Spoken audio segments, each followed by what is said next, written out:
दर्शकवृन्द नमस्कार। यो समय हो संवादको। सत्ता गठबन्धनको एउटा प्रमुख दल जनता समाजवादी पार्टी यति बेला फुटिसकेको पनि छैन, एकजुट हुन पनि सकेको छैन। मङ्सिरमा चुनाव नजिकै छ। चुनावको मुखमा जसपाभित्र अन्तर्कलह किन बढिरहेको छ? उपेन्द्र यादव समूहले वीरगञ्जमा अनि डाक्टर बाबुराम भट्टराई पक्षले काठमाडौँमा हालै फरक केन्द्रीय बैठकहरू गरेका छन्। यो दलभित्रको रडाकोको चुरो कुरो के हो? यस विषयमा संवाद गर्न आज हामीले निम्त्याएका छौँ केन्द्रीय सदस्य तथा प्रवास संगठन इन्चार्ज आङकाजी शेर्पालाई। आङकाजी शेर्पा आफैमा एउटा ब्रान्डेड नाम हो। आउनुहोस् आजका अतिथिलाई स्वागत गरौँ। स्वागत छ आङ सर। धन्यवाद। सङ्घीय अभिवादन। सङ्घीय अभिवादन। तर यो सङ्घीय पार्टीलाई अझ टुक्रा टुक्रा हुने रोग किन लाग्यो सर अहिले? अब नेपालको राजनीति पार्टीहरूमा यो कुनै नौलो रोग होइन। विदेशीको इसारामा नटुक्रेको पार्टी कुनै पो छ र? यो देशको असाध्य पुरानो पार्टी भने काङ्ग्रेस टुक्रेको छ, माओवादी टुक्रेर छिया भएको छ, एमाले टुक्रेर छिया भएको छ, राप्रपा टुक्रेर छिया भएको छ, ससाना पार्टीहरू जो अहिले भर्खरै सङ्घीय लिमन राष्ट्रिय मञ्च टुक्रा छिया भएको छ। त्यही कारण मलाई कहिले काहीँ कस्तो लाग्छ भन्दाखेरि हाम्रा मित्र राष्ट्रहरू जसले हाम्रो नेपालमा एउटा स्थिर राजनीतिक शक्तिको विकासलाई कहिले पनि रुचाउँदैनन्। उनीहरू सकभर राजनीतिक शक्तिहरू विभाजित होस् र उनीहरू चाहिँ नै निर्णायक स्थानमा उनीहरूलाई चाहिँ पुग्न सजिलो होस् भन्ने खातिर हाम्रा मित्र छिमेकी राष्ट्रको चाहिँ त्यो चाहना पनि हुन्छ जस्तो पनि लाग्छ। अन्यथा नेपालमा पार्टीहरू चाहिँ नै यसरी चाहिँ नै श्रृङ्खलाबद्ध ढङ्गले जब एउटा शक्ति सञ्चय गरेर एउटा राष्ट्रिय वैकल्पिक शक्तिको रूपमा उदयमान हुन्छ त्यति बेला पार्टी फुट्नु आफैमा एउटा रहस्यमय छ। हिजो माओवादी काङ्ग्रेस हिजो पञ्चायतलाई ढालेर एउटा राष्ट्र शक्तिको रूपमा आयो होइन। देउबा र चाहिँ के भन्छ गिरिजाजीको बिचको विभाजनले त्यो पार्टी फुट्यो।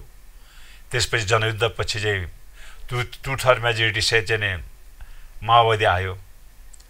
तिनीहरू पनि चाहिँ नि संविधान नै नबनाइकन छिया भयो। त्यो इतिहास भयो सर। अहिले त्यो अभिशप्त इतिहासको शिकार जसपा यो चुनावको मुखमा किन हुँदैछ? होइन, मैले देखेको पार्टीहरू टुक्रिने भनेको नै सरकार गठन हुने बेलामा निर्वाचनको सङ्घारमा आएर पार्टीहरू टुक्रिएको छ। किन त्यसलाई अर्थ राख्दछ होइन। जसपा पार्टी चाहिँ एउटा शक्तिशाली पार्टी बन्दै गइराखेको अवस्थामा महन्तजीलाई हामीबाट टुक्राइयो होइन। महन्तजी टुक्रेर गइसकेपछि त्यसको खासै असर नभएपछि बाबुरामजीलाई चाहिँ नै हामीबाट टुक्राउने चाहिँ एउटा स्थिति पैदा भएको छ। र मलाई विगतको पार्टीहरूको जुन विभाजनलाई हेर्दाखेरि आम नेपाली जनताको चाहना नेपालमा एउटा स्थिर सरकार एउटा स्थिर चाहिँ पार्टी होस् भन्ने आम नेपाली जनताको चाहना छ। अस्थिरताले हामीलाई बर्बाद गर्यो र स्थिर राजनीतिक एउटा शक्ति होस् भन्ने चाहना हो। त्यसै गरेरले माओवादी र एमालेको जोइन्ट भेन्चर जुन छ नेपाल कम्युनिस्ट पार्टीलाई झन्डै 2/3 बहुमत पनि दिएको हो। तर त्यसलाई पनि उपयोग गर्न सकेन। फेरि पनि त्यो पनि टुक्राएर छोड्यो होइन। अब अरू पार्टी नै फुट्दै आएका हुन्, जसपा फुट्नु नि नौलो कुरा होइन भन्ने टाइपले यहाँले उत्तर दिनुभयो। अब त्यो त भाइ सुन्नुहोस्, नेपालमा यत्रो चाहिँ पुरानो पार्टीहरू जसको इतिहास 40 वर्षको इतिहास छ त्यो टुक्रिराखेको अवस्थामा अहिले पनि चाहिँ काङ्ग्रेसभित्र चाहिँ गुटबन्दी हेर्नुहोस्। एउटा निर्वाचित अध्यक्षलाई चाहिँ पार्टी कार्यालयमा प्रवेश निषेध जस्तो कामहरू हुनु त त्यो त लोकतान्त्रिक प्रजातन्त्रमा त त्यो त राम्रो कुरा त होइन। नेपाली जनताले त्यसलाई त रुचाउँदैन। त्यस कारण यो पार्टीहरू विभाजन हुने बेलामा त्यो पार्टीको विधान त्यो पार्टीको नेताहरूको निर्णयको नियन्त्रण त्यो नबसिकन त्यो अराजक ढङ्गले किन यो उछलेर आउँछन् भन्दाखेरि यसमा राष्ट्रिय अन्तर्राष्ट्रिय शक्ति होइन। छिमेकी नै भन्नुभयो यहाँले। छिमेकी भने कि भारत कि चीन दुईटा छन्, कुन चाहिँ छिमेकी हो? अहिले दुवै छिमेकीबाट हस्तक्षेपकारी चाहिँ नै अभियान चलाएको छ। चीन पनि डाइरेक्ट आएर चाहिँ पार्टी कार्यालयमा चाहिँ प्रवचन दिन थालिसके।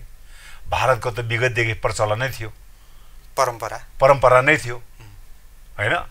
अब चीनले पनि त्यो परम्परालाई चाहिँ नै तपाईँले चाहिँ नागिसक्यो। चीनको अहिले चाहिँ भन्नुहोस् सैन्य चाहिँ के अरे चाहिँ सेनापतिदेखि लिएर त्यहाँको चाहिँ विदेश मन्त्रीदेखि लिएर इभन प्रशिक्षण नै चलाइयो। जसपाको यो आन्तरिक कलहमा चाहिँ भारत निर्णायक छ कि चाइना? मलाई जहाँसम्म लाग्छ यसमा भारतीय केमिस्ट्रीको ठुलो प्रभाव छ। भारतीय केमिस्ट्री भने के रहेछ हाम्रो दर्शकलाई बुझाइदिनु। सब दर्शकले बुझिराखेका छन्। अहिले हाम्रो नेपालका सम्पूर्ण राजनीतिक सहमतिहरू भारतको इसारामा, भारतको भूमिमा भएको छ। हिजो त्रिभुवन जाने भारतीय एम्बेसीमा गएर हैन, शरणमा गएर भनौँ न, भारतीयको जाने प्लेन चढेर इन्डियामा गएर राणासँग सहमति भएर राजा भएको इतिहास हामीलाई थाहै छ। 10 बजे जनयुद्ध भारतमै भएको, 12 बुँदे समझदारीको डिजाइन सबै त्यही भएको, पञ्चायत के अरे जाने बहुदलीय व्यवस्था आउँदाको सहमति त्यही भएको। अहिले जाने पछिल्लो परिस्थितिमा जब नेपालमा एउटा राजनीतिक जाने तरलता जाने सिर्जना हुन्छ त्यति बेला चाहिँ हाम्रा नेताहरू भारतमा के अरे जाने प्रचलन छँदैछ। अहिले पनि आर्जु देउबाजी हैन, हाम्रो जाने के अरे प्रचण्डजी त्यही हुनुहुन्छ। हिजो कुनै समयमा यहाँका विदेश मन्त्री प्रदीप ग्यावाली नै भारतमा जाने कुनै एउटा अमुक नेताको पक्षमा के अरे समर्थन जुटाउन जाँदा जाँदा हप्ता 10 दिन त्यही नै उहाँ क्याम्प खडा गरेर बस्नुभयो। त्यस कारणले यो चाहिँ हाम्रो लागि हैन, हाम्रो जनताको लागि त्यो चाहिँ अलिकति अपाच्य हो कि हाम्रो लागि त्यो अलिकति उपयुक्त नहोला कि हैन। अब यसरी चाहिँ नै देशी विदेशी शक्तिको इसारामा पार्टीलाई विभाजन गरिदिएको खण्डमा नेपालमा त आम 3 करोड नेपाली जनताले चाहेको राजनीतिक स्थिरता त प्राप्त गर्न सक्दैन। भारतीय डिजाइनमै षड्यन्त्रमै अहिले जसपा विभाजनको प्रयास भयो भन्ने यहाँको आधार चाहिँ के हो? अब आधार तपाईँ हामीलाई थाहा छ, प्रत्येक पार्टीभित्र प्रो इन्डियन र प्रो चाइनिज नेताहरू भन्ने प्रश्न चिनिन्छ। र हिजो 10 बजे जनयुद्धकालदेखि नै doctor Baburam Bhattarai pro Indian खेमाको भन्ने कुरा त हामी सबै, पूर्व प्रधानमन्त्री डाक्टर बाबुराम भट्टराई जो यहाँको पार्टीको संघीय परिषदको अध्यक्ष, मैले भन्दैछु खालि यो मात्र भावमा एमाले भित्र, कांग्रेस भित्र, इभन राप्रपा भित्र प्रो चाइनिज र प्रो इन्डियन खेमाका छन्। एमसीसीको कहानी तपाईँले बाट पनि थाहा पाउनुभयो, बिआरआई चाहिँ के अरे उसबाट पनि थाहा पाउनुभयो हैन। चाइनाको चाहिँ त्यो बिआरआई चाहिँ उसलाई पनि त्यत्रो चाहिँ विवाद हो कुनै भन्दाखेरि एन्टी चाइनिज प्रो इन्डियन चाहिँ नेताहरूले त्यसको आलोचना गरे। यता चाहिँ एमसीसीको बारेमा प्रो चाइनिज हैन, एन्टी अमेरिकन्सहरूले त्यसको ठुलो चाहिँ के अरे उठाए। कहिले पनि नेपाल र नेपालीको दृष्टिकोणबाट राजनीतिक विश्लेषण भएन हैन। त्यही कारण म के चाहन्छु भन्दाखेरि नेपालको राजनीतिक परिदृश्यहरूमा हैन, नेपाली जनता र नेपालको चाहिँ भनौँ न आमा भनौँ न, उसले चाहिँ निर्णायक भूमिका खेल्नु पाउनु पर्नेमा हामी कता कता हैन। तपाईँ कल्पना गर्नुहोस् न, जसपाको चाहिँ शक्ति भनेको के त? 30-31 जना चाहिँ माननीयहरू छन् हैन।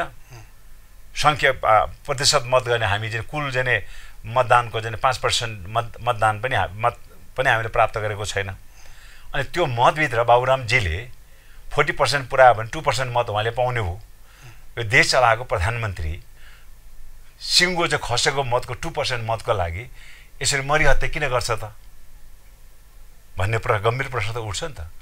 अब एक पार्टीले एक प्रकारको चाहिँ नि यसपटकको चाहिँ स्थानीय निर्वाचनमा सन्तोषप्रद हैन हो। हाम्रो चाहिँ के अरे राजापासँगको हाम्रो चाहिँ एकता जब हाम्रो विभाजित भयो, सिट सङ्ख्या हाम्रो घट्यो तर चाहिँ मतभार सङ्ख्या हाम्रो घटाएको छैन।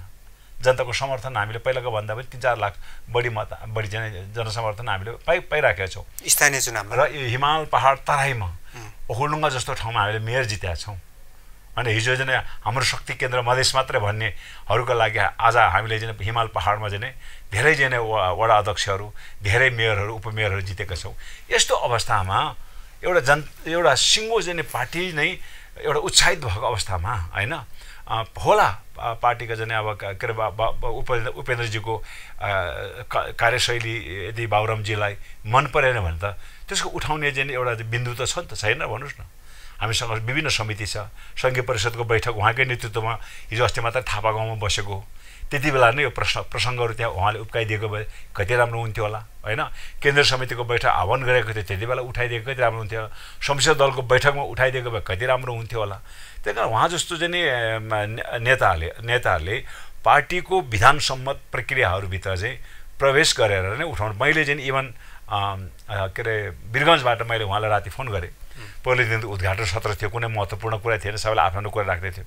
दोस्रो जने सत्र बन्द सत्र थियो, त्यो महत्त्वपूर्ण थियो। मैले उहाँलाई भने तपाईँ जन अहिले पनि सङ्घीय परिषदको अध्यक्ष हुनुहुन्छ, तपाईँ यहाँ आउनुहोस्, केन्द्रीय कार्य समितिको जने यो बन्द सत्रमा जहाँ जने 315 2/3 मेजोरिटीको जने सदस्यहरू आउनु भएको छ, त्यसको अगाडि तपाईँको आफ्नो जने असन्तुष्टि के हुन्छ त राख्नुहोस् न। त्यो अधिकार त तपाईँलाई छ त, कसैले पनि तपाईँ मुख टाल्ने उप त छैन। आउनुहोस्, प्लेन चढ्न पाइन्छ, बिहान 7 बजेको फ्लाइट हुन्छ, 7 बजेको फ्लाइट चढ्नुहोस्। दिनभरि चाहिँ हाम्रो चाहिँ के अरे विभिन्न चाहिँ केन्द्र समितिमा महत्त्वपूर्ण विषयमा चाहिँ एजेन्डाहरू चाहिँ पेश भएको थियो, छलफल हुनु बाँकी थियो।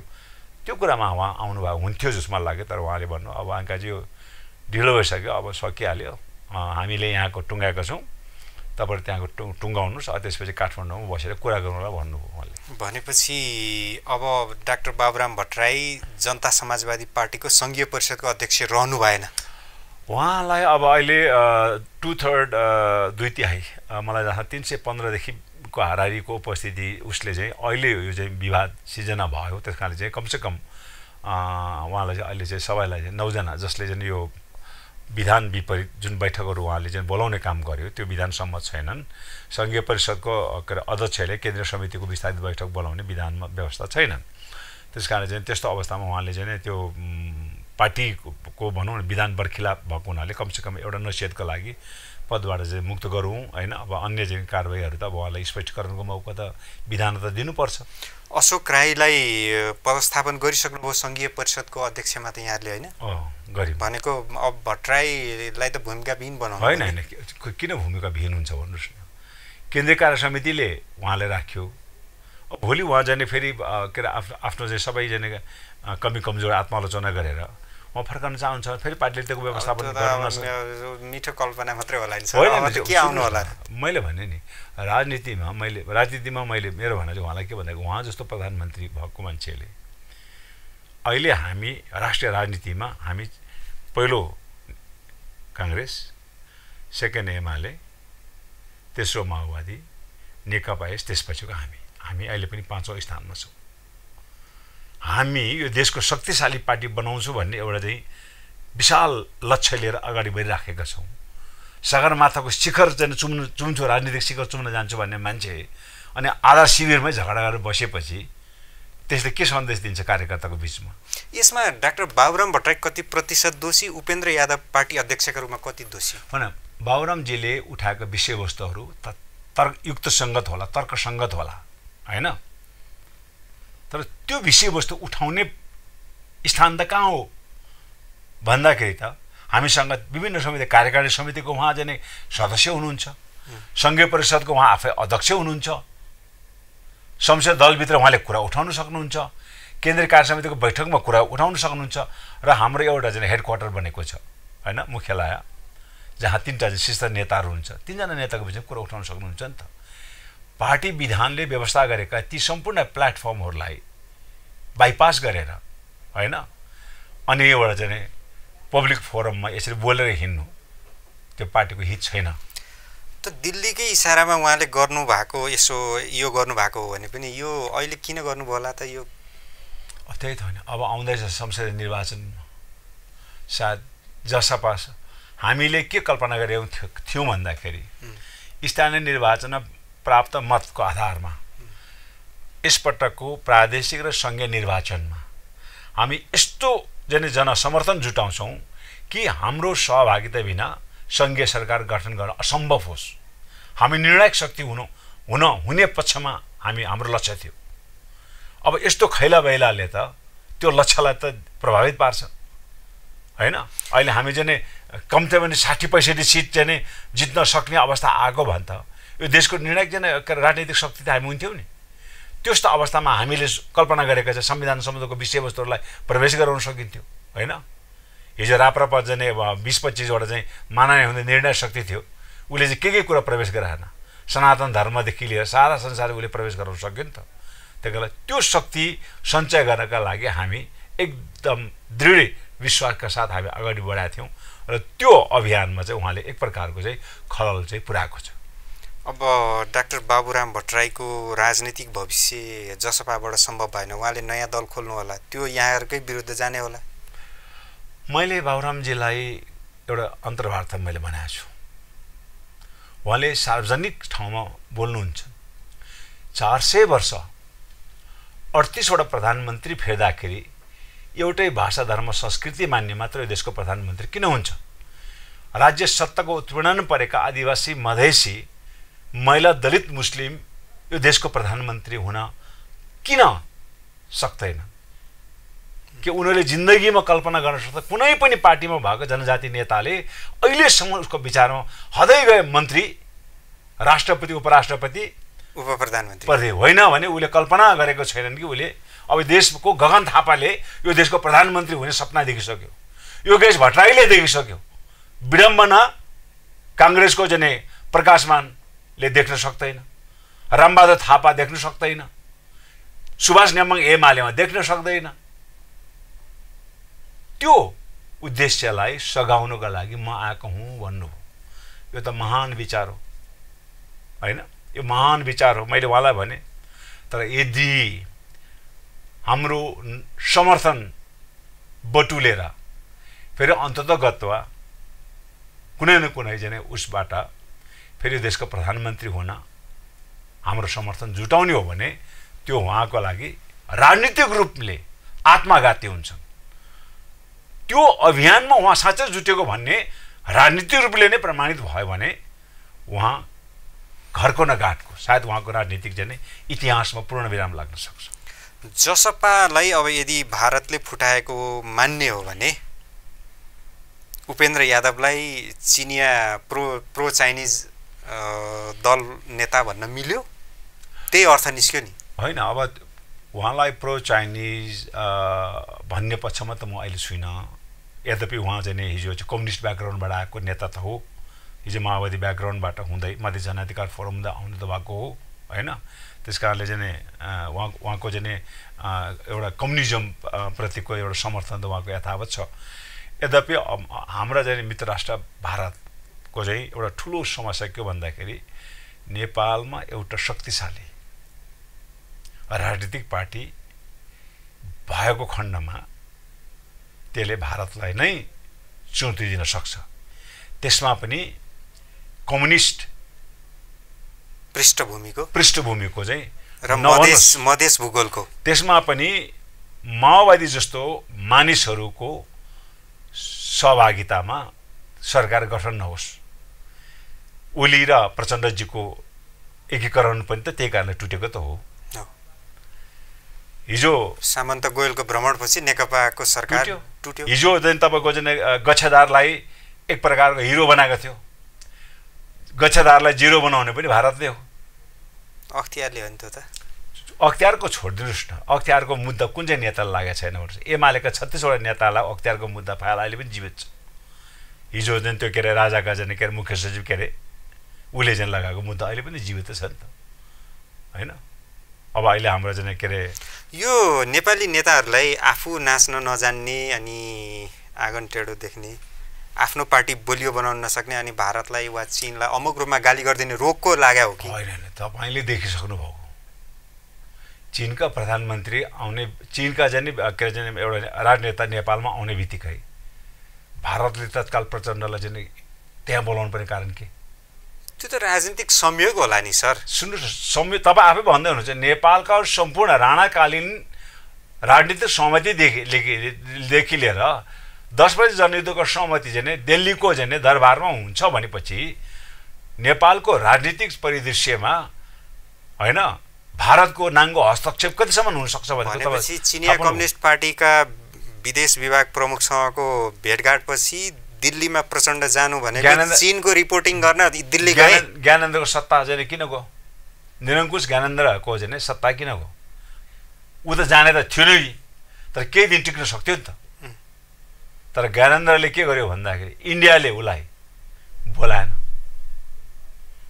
चाइनाले उसलाई निम्तो दियो, ऊ चाइनातिर गयो, इन्डियाको लागि त्यो असह्य भयो।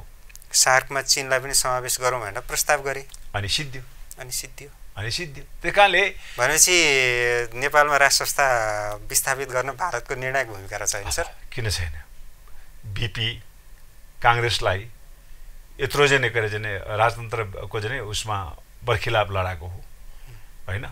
त्यसपछि आएर पछिल्लो अवस्थामा 10 बजे जनयुद्ध हैन 10 वर्ष जनयुद्धका माओवादीका चाहिँ नेताहरू के जुम्ला र हुम्ला सोलुखुम्बुको जङ्गलमा लुकेका थिए त्यो त निश्चित रूपमा बिहारका चाहिँ घना शहरमै लुकेका थिए हैन होइन उपेन्द्र यादव भारतको समर्थन बिना नेपालमा कुनै राजनीतिक परिवर्तन नै असम्भव छ मैले अहिलेसम्मको नेपालको तपाईँ भन्नुहोला है एकदम सतही ढङ्गले कुरा नगरिकन यथार्थप्रक ढङ्गले मैले भने नि हिजो राणा र शाह राजा बीचको जुन टकराव छ त्यो कहाँ विसर्जन भयो भारतमा यो इतिहासले बोल्छ पञ्चायत त्यसपछि आएर पञ्चायत र चाहिँ काङ्ग्रेसको चाहिँ 46 सालको आन्दोलन त्यो भारतमा भारतको त्यसपछि जनयुद्धको चाहिँ विसर्जन कहाँ गयो भारतमा त्यही कारण नेपालको प्रत्येक राजनीतिक परिवर्तनमा भारतको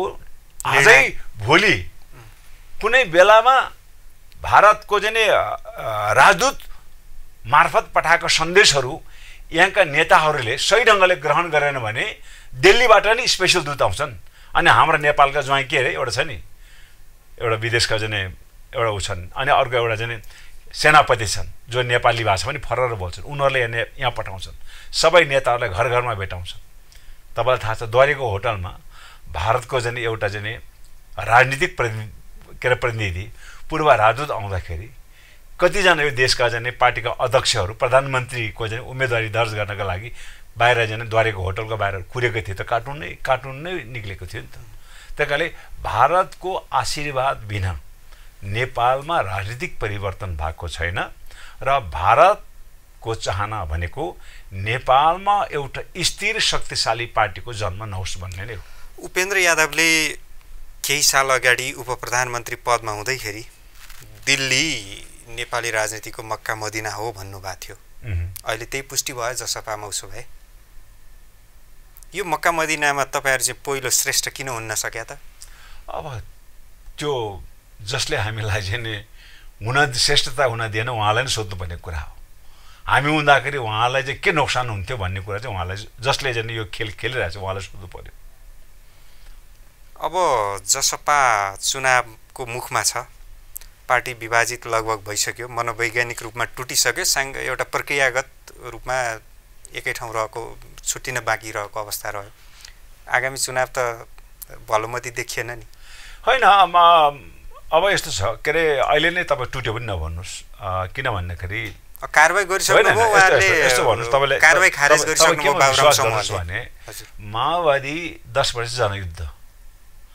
यस्तो खालको एउटा जटिल समस्या त वार्ताबाट चाहिँ टुङ्गो लाग्यो भने हामी त एउटै पार्टीका कार्यकर्ता हौं हाम्रो बीचमा बुझाइमा फरक पर्यो होला हाम्रो बीचमा एक अर्काको बारेमा हैन एउटा अन्तर्गुलन हुनु पनि हामीले चाहिँ समयमा सकिनु होला त्यसकारण अहिले पनि आम जाने कार्यकर्ताको चाहना के छ भन्दाखेरि यो जटिल परिस्थितिबाट पार्टीलाई सुरक्षित ढंगले अवतरण गर्न पर्छन् त्यसको लागि सबैले मम सम्झेर चाहिँ त्याग देखाउनु पर्यो भन्ने कुरा भएको छ अहिले बाबुरामजीलाई पनि कतिजना कार्यकर्ताको चाहिँ दबाब पुगिरहेको होला उपेन्द्रजी माथि पनि कतिजना कार्यकर्ताको दबाब पुगिराखेको होला अब उपेन्द्रजीले चाहिँ बाबुरामजीलाई चाहिँ सम्भवतः स्पष्टीकरण लेख्नु होला अब केन्द्रीय समितिको निर्णय अनुसार बाबुरामजीलाई स्पष्टीकरण सही ढंगले दिनुभयो भने उहाँलाई चाहिँ थप कारबाही गर्नुपर्ने अवस्था नरहन पनि सक्छ थप कारबाही नभएर चाहिँ उहाँलाई फेरि चाहिँ उपेन्द्रजीले नै दिल्लीकै डिजाइनमा पार्टी विभाजन भएको भने त यो प्रक्रियाको के अर्थ भयो र हो तपाईले एकदम अहिले राइट पोइन्टमा आउनुभयो तपाईले भन्नुभयो नि हाम्रो आन्तरिक तर्फबाट यो प्रयास भइराखेको छ तर फेरि पनि जसरी विगतका चाहिँ राजनीतिक चाहिँ ऐतिहासिक राजनीतिक निर्णयहरुमा यहाँका जनता र यहाँको चाहिँ पार्टीको भन्दा पनि दिल्ली दरबारको चाहिँ निर्णय नै निर्णायक हुन्छन् भन्यो भने त्यो बेलामा हाम्रो चाहिँ आकांक्षा हाम्रो मनोकामनाहरू त्यो अर्थहीन हुन सक्छ हजुर अंकाई सर हामी यो संवाद जारी राख्छौं एकैछिनको विश्रामपछि हामी कार्यक्रम संवादमा छौं अनि आजका हाम्रा अतिथि हुनुहुन्छ आङ्काजी शेर्पा जसपाका केन्द्रीय सदस्य संवाद जारी रहनेछ एकैछिनको विश्रामपछि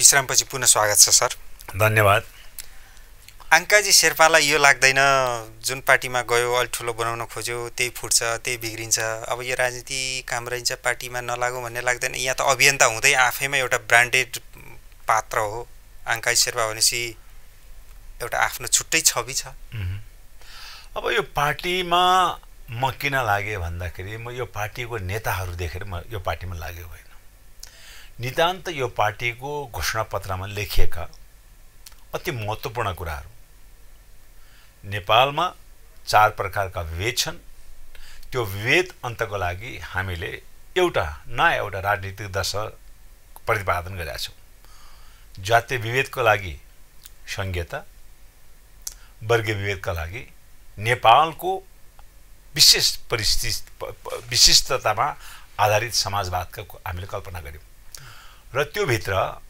हामीले हिजो पहिलो संविधान सभादेखि कल्पना गरेका अथवा हामीले माग दाबी गर्दै आएका कि नेपालमा हिजो राजा महेन्द्रले एउटै भाषा धर्म संस्कृति भएका मानिसहरूलाई एउटै प्रशासनिक इकाइमा एउटै अञ्चल अथवा एउटै जिल्लामा राखेको खण्डमा उनीहरूको बिचमा भावना त एकता चाहिँ बढ्दै जान्छ त्यो बुझेँ मैले सुन्नुस् न त्यसको चाहिँ त्यसकारण यिनीहरूलाई चाहिँ खण्डित गर्नका लागि यिनीहरूको भूभागलाई यिनीहरूको आदि थलोलाई खण्डित गर्नको लागि उनीहरूले हिमाल पहाडका नामबाट 75 जिल्ला र 14 अञ्चलमा विभाजित गरे जसले गर्दाखेरि उनीहरू अल्पसङ्ख्यक हुन पुगे आफ्नै आदि थलोमा त्यहाँ यस्तो हुनुहुन्न कमसेकम एउटै भाषा धर्म संस्कृति र एउटै जीवन पद्धति भएका मानिसहरूलाई एउटै राजनीतिक इकाइमा एउटै प्रादेशिक इकाइमा राख्नुपर्छ भनेर नै हामीले लिम्बुवान किराँत शेर्पलुङ हैन ताम्सलिङ मधेस त्यो तपाईको मैले उद्देश्य बुझेँ सर तर अब पार्टीले सानो हुँदै गएपछि ठुलोबाट सानो हुँदै गएपछि यो कुरा चाहिँ केमा छ भन्दाखेरि हाम्रो पार्टीको घोषणापत्रमा छ म दावाका साथ भन्छु सायद 10+11 प्रदेशको अवधारणा न त हिजो बन्दुक बोकेर चाहिँ मुक्ति गर्छु भन्ने माओवादीको घोषणापत्रमा छ न लोकतन्त्रको मन्त्र जप्ने न त कांग्रेससँग छ न त साम्यवादको चाहिँ घोषणापत्रमा यहाँको कुरा सही हो घोषणापत्र जनताको मतबाट अनुमोदनै नहुने भयो पार्टी चाउरिँदै गइसक्यो हामी कांग्रेस एमालेको पपुलारिटी घट्दो क्रममा छ हामी त बढ्ने क्रममा छ स्वतन्त्रको बढ्दै छ नि पछि हैन स्वतन्त्र तपाई फेरि तपाई कल्पना त्यत्रो तपाई स्वतन्त्र भन्दाखेरि बालनको चाहिँ कुरा तपाई गर्दै हुनुहुन्छ होला नेपालमा नगरपालिकामा खसेको कुल मतको 32% मत ल्याएर जितेको बालेन तपाई कल्पना गर्नुस् हाम्रो चाहिँ म त मास्टर हुँ कक्षामा 100 अंकमा 32 अंक ल्यायो भने त्यो विद्यार्थी के हुन्छ जस्ट पास त पास जस्ट पास मात्र तेस्रो 40 अंक ल्याउनु पर्छ तेस्रो पास पहिला 32 हो त्यसकाले पपुलारिटी हुनलाई 60% को मत चाहिँ भार नगाउनु पर्यो त्यस्तो अवस्थामा ल कुल खसेको मतले 60% ले 70% ले बालेन जस्तो स्वतन्त्र उम्मेदवार जितेको भए यो चाहिँ ठुलो एउटा राजनीतिक हंगामा पैदा गर्थे के यो त हामीले उहिले नानीमा आइछ पञ्चायतलाई चाहिँ खिचिटिउरी गर्न नानीमा दालले पनि 34 कि 35 हजार मत हामीले जितायौं त्यही खाल बहुदल प्रति वितृष्णा भएका छन् केही साथीहरूले पार्टीभित्र चाहिँ विद्रोह भएको केही अहिले अब तपाईहरु 11 प्रदेश भन्ने हुनुहुन्छ अब संविधान संशोधन भन्नुहुन्छ तर अब देशमा पछिल्लो परिदृश्यमा संघीयता नै खारेज गर्नुपर्छ अझ प्रदेश त कामै छैन यो त भोलि नै खारेज गरे हुन्छ भनेर यसका हिमायती दलहरूले नै बस चलाइसके ती सबै गर्ने भनेका राजावादी देवगुरुङ राजावादी हुन् र जसले फेरि कोले भन्छ देवगुरुङ त्यही देवगुरुङ नै हिजो चाहिँ तमान चाहिन्छ भनेर चाहिँ उफ्री गरेर मान्छेलाई बन्दुक बोकाउने त्यही देवगुरुङ हैन मेरो विचारमा नेपालमा भएको 77 जिल्लालाई तुरुन्त विघटन गर्ने त्यो 77 वटा सिडिओ 77 वटा न्यायाधीश 17 वटा प्रमुख 17 वटा चाहिँ के शिक्षा ती सम्पूर्ण कार्यालयलाई समाप्त गरिसके पछि त्यो सम्पूर्ण अधिकार प्रदेशलाई दिने प्रदेश खारेज गर्नुपर्ने माग प्रदेश खारेज किन हुनुपर्छ भन्दाखेरि प्रदेशलाई स्वतन्त्रमूलक ढंगले कमजोर बनाउने काम गर्यो नगरपालिकालाई संघीय सरकारले डाइरेक्ट बजेट बनाई पठाइदिएपछि प्रदेश सरकारको अर्थ के हो त स्थानीय तह र केन्द्र संघीयलाई मात्रै कायम राखौं यो बीचको प्रदेश खारेज गरौं यो त त्यो होइन नेता पाल्ने कारखाना मात्रै भयो भन्छन् विश्वमा संघीय संरचनामा संघीय सरकार हुन्छ प्रादेशिक सरकार हुन्छ दुईटा सरकार हुन्छ र स्थानीय सरकार प्रदेश सरकार मातहतमा हुन्छ अहिले संघीयतालाई ठुलो बनाउनको लागि को शक्तिशाली हुनु पर्यो भन्दाखेरि प्रदेशका मुख्यमन्त्री। सिडिओलाई प्रदेशको मुख्यमन्त्रीलाई आदेश दियो भने मलाई गृहमन्त्रीको आदेश नभइकन म कार्यालय बन्द गरिदिनु भन्छ। अनि त्यसले कसरी संघीयता बलियो हुन्छ? त्यस्तो काम त्यो काम फङ्सनै नगर्ने संघीयता किन बनाएको त? यसलाई षड्यन्त्रमूलक ढङ्गले यो संघीयताले काम गर्न सक्दैन भन्नको लागि नै यो खालको चाहिँ षड्यन्त्र गरिरहेको छ। त्यही कारण हामीले यसलाई सुधार्न पर्छ। संघीयता यति जने एउटा भनौँ न राष्ट्रलाई एउटा शक्तिशाली बनाउने, सिङ्गो जात जातिहरूलाई चाहिँ शासन सत्तामा पुर्याउने एउटा राजनीतिक एउटा राम्रो खुड्किला हो के। तर अब छुरी पनि झार काट्न दिएको छुरीले मान्छे मार्न थाल्यो भने सिद्धियो नि त। त्यो चिजलाई, त्यो हतियार जसले नेपाल जस्तो चाहिँ विविध जात जातिको बिचमा एकता कायम गर्न सक्ने एउटा राजनीतिक एउटा चाहिँ संयन्त्र छ, त्यसलाई दुरुपयोग गर्ने होइन। उल्टो हाम्रो बिचमा विवाद जन्माउने, उल्टो हाम्रो बिचमा चाहिँ हाम्रो चाहिँ के अरे सामाजिक एकतालाई खलबलाउने खालका चाहिँ आशयहरू आउन थालेपछि त्यसलाई निश्चित रूपमा चाहिँ त्यसलाई गलत अर्थ लाग्ने। अब यो प्रशासनिक खर्च बढ्यो, यो नेतालाई पाल्ने केन्द्र बनेको भन्ने माग गरिरहेछन् त। 7 वटा मुख्यमन्त्री पाल्न ठिक कि 77 वटा सिडिओ पाल्न ठिक? मलाई भन्नुहोस् तपाईँले। 7 वटा मुख्यमन्त्री ल एउटा चाहिँ प्रदेश सरकारमा 14 वटा मन्त्री होला। एउटा जिल्लामा अहिले 45 वटा चाहिँ के अरे कार्यालयहरू चाहिँ सञ्चालन गरेका छन्। त्यो सबै हटाइदिनुहोस् न। तपाईँहरूले चुनावै जित्नु न कसरी हटाउनु, अहिले कहिले हटाउन चाहेकै छैनन्। त्यही कारण हामी त्यो अभियान र त्यो एजेन्डा लिएर अगाडि बढिराखेका छौँ। जनताले बल्ल बुझ्दैछन् कि यो किन आवश्यक छ। हिजो यो 10 बजे जनयुद्धमा उठेको मुद्दा हो, हिजो प्रजातान्त्रिक आन्दोलनमा काङ्ग्रेसले उठाएको मुद्दा हो, हिजो चाहिँ कम्युनिस्ट चाहिँ के अरे बहुदलीय जनवादमा यो कुरा उठेको मुद्दा हो। र यो कुरा उठ्दै जाँदाखेरि पार्टीका नेताहरूले सत्तामा पुग्दाखेरि यो देखाएर मत मागे, मत प्राप्त गरिसकेपछि यो सबै मुद्दाहरू छोड्दै फेरि जनतालाई धोका दिए। त्यही कारणले कमसेकम अब चाहिँ जनतालाई के विश्वास छ भने यो पार्टीले चाहिँ हामीले धोका दिन्न। कमसेकम योले 1-2 काम यसले राम्रो गरेको छ। अहिले हामी 2 नम्बर प्रदेश हाम्रो सरकार हो। हामीले त्यो संघीयतालाई कार्यान्वयन गर्न त हामीले थुप्रै कानुन बनायौँ नि त। हामी के चाहन्छौँ, त्यहाँका सम्पूर्ण सचिवहरूको, सम्पूर्ण कर्मचारीहरूको सर्वोच्च मुख्यमन्त्री गरेर त्यहीँको जुन सङ्घीय सरकारले गर्न पाउनु। डाक्टर राजेश अहिराज रौतहटका एकजना अतिथिलाई मैले यहीँ निम्त्याएको थिएँ सर। उहाँले भन्नुभयो 2 नम्बर प्रदेशमा गैर मधेसी चाहिँ पिउनदेखि उपल्लो स्तरसम्म कोही पनि नियुक्त भएन। यो खालको चाहिँ विभेद झन् मधेसमा छ भन्ने उहाँले उदाहरण दिनुभएको थियो। गैर मधेसी नभन्नुहोस् न, सबै नेपाली हुन्। मधेसी हुन् कि सबै नेपाली हुन् है। त्यही कारणले मधेसमा अब हामी के चाहन्छौँ भन्दाखेरि त्यहाँको जनसङ्ख्याको आधारमा राज्य सत्तामा समानुपातिक प्रतिशत रहनुपर्छ भन्ने कुरा नै हो। त्यहाँ पनि विभेद छ भन्नुभयो उहाँले। मैले भने नि नेपालमा भएका 4 वटा विभेदहरू छन्। जातीय विभेद, क्षेत्रीय विभेद, लैङ्गिक विभेद, वर्गीय विभेद। यो अन्त गर्न उपाय के त? आखिरी तपाईँको जिउमा भएको रोगलाई निको नपारिकन त तपाईँ स्वस्थ हुन सक्दैन। संविधानले स्वीकारेको चाहिँ यो 4 वटा विभेद अन्त गर्न राजनीतिक दलहरूले कुन चाहिँ सूत्र चाहिँ फेला पर्यो त? जनताले त भन्नु पर्यो नि। हाम्रो पार्टीले त भनिसक्यो होइन। एजेन्डा त जसपाले एकदम राम्रा उठायो होला, त्यसमा मैले विमति जनाएँ सर। तर यो जसपालाई 64 देखि अहिलेसम्मको यात्रामा उपेन्द्र यादवले चाहिँ एउटा यादव जसपा यादवहरूको नियन्त्रणमा राख्नलाई यो पार्टीलाई एउटा राष्ट्रव्यापी हुन दिनु भएन, मधेस केन्द्रित सानो टुकडी मात्रै बनाउनु भन्ने आरोप पार्टीका समितिहरू यादवको मात्रै नियन्त्रणमा छन्। त्यो नेवारका नियन्त्रणमा छन्, त्यो राईका नियन्त्रणमा छन्, त्यो लिम्बूका नियन्त्रणमा छन् होइन। त्यसो त ओली के अरे चाहिँ एमाले काङ्ग्रेसमा हेर्नुहोस् न त, त्यहाँ पनि त यादव छन् त। यादवको नियन्त्रण त्यहाँ त छैन। फेरि त्यहाँ त ओली कोइरालाको नियन्त्रणमा छ त। के भन्नुहुन्छ त्यसलाई? पहिलो संविधान सभामा जुन आयतनमा जसपाको उदय भएको थियो त्यहाँदेखि आजसम्म त यो त घट्दै सानो सानो हुँदै आयो। मैले अघि तपाईँलाई भनेको छु, विगत हामीले पाएका जनसमर्थन भन्दाखेरि अहिले हामी 3-4 लाख मतले बढी हामीले सिट सङ्ख्या हाम्रो घट्यो। हेभीवेट नेताहरूले सबैले पार्टी छोडे। सिट सङ्ख्या घट्नुको कारण लोकसभासँग हाम्रो असहमति हुँदाखेरि एउटा मोर्चाबन्दी गरेर जुन चुनाव लड्दाखेरि जित्ने जुन सम्भावना थियो त्यो घट्यो। त्यही कारण हाम्रो 1-2 वटा सिट सङ्ख्या गऱ्यो। यद्यपि हिजो हामीले हिमाल पहाडमा चाहिँ कुनै जनप्रतिनिधि जिताउन सकेको थियो, यसबाट हामीले जिताउन सक्यौँ। त्यो हाम्रो लागि एकदम खुसीको कुरा।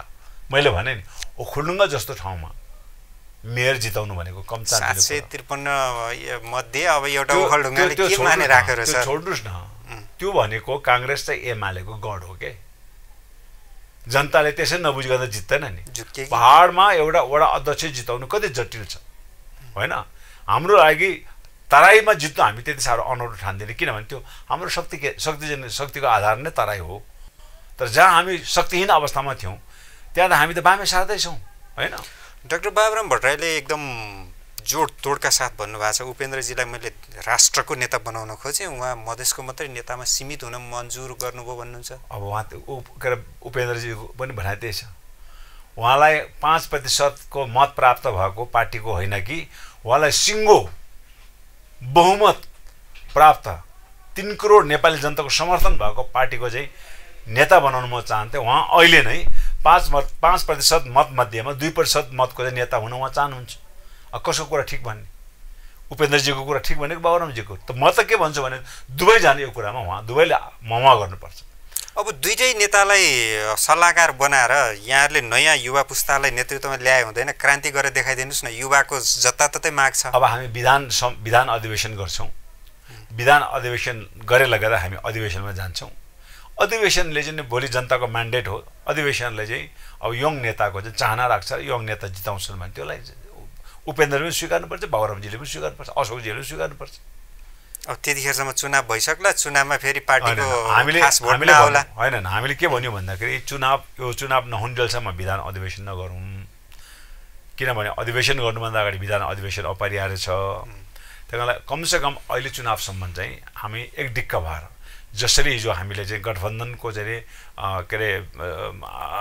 सरकारको चाहिँ एउटा समर्थनमा हामीले धेरै ठाउँमा हैन एउटा शक्ति सञ्चय गर्यौं हैन त्यसै गरेर यसपटक पनि संघीय र प्रादेशिक निर्वाचन गठबन्धन सरकारको मार्फत नै निर्वाचनमा जाउँ र हामी म्याक्सिमम आफ्ना चाहिँ के रे नेताहरूलाई यो संघीय र प्रादेशिक सभाका चाहिँ माननीयमा चाहिँ निर्वाचित गर्न सकौँ र हामीले त भन्यौं हाम्रो ठूलो लक्ष्य भनेको हामी बहुमत प्राप्त नगरौँला हामीलाई यति चाँडो चाहिँ महत्त्वाकांक्षी पनि हाम्रो छैन तर यद्यपि हामी एउटा कुरामा के दृढ छौं भने हाम्रो सहभागिता बिना केन्द्रीय सरकार र प्रदेश सरकार कहीँ पनि अहिले हामी 7वटा प्रदेशमा हाम्रो सरकार छ संघीय सरकारमा हामी छौं हैन यो अवस्था अझै बलियो बनाउने कि हाम्रो सहभागिता बिना संघीय सरकार पनि गठन नहुने र प्रादेशिक सरकार पनि गठन नहुने अवस्था चाहिँ हामी सिर्जना गर्न यो जसपाको अहिलेको कलहमा उपेन्द्र यादव र डाक्टर बाबुराम भट्टराईको जुगाको लडाईँको असर कतिको छ अब अलिअलि त डेफिनेटली जुगाको लडाईँ पनि हो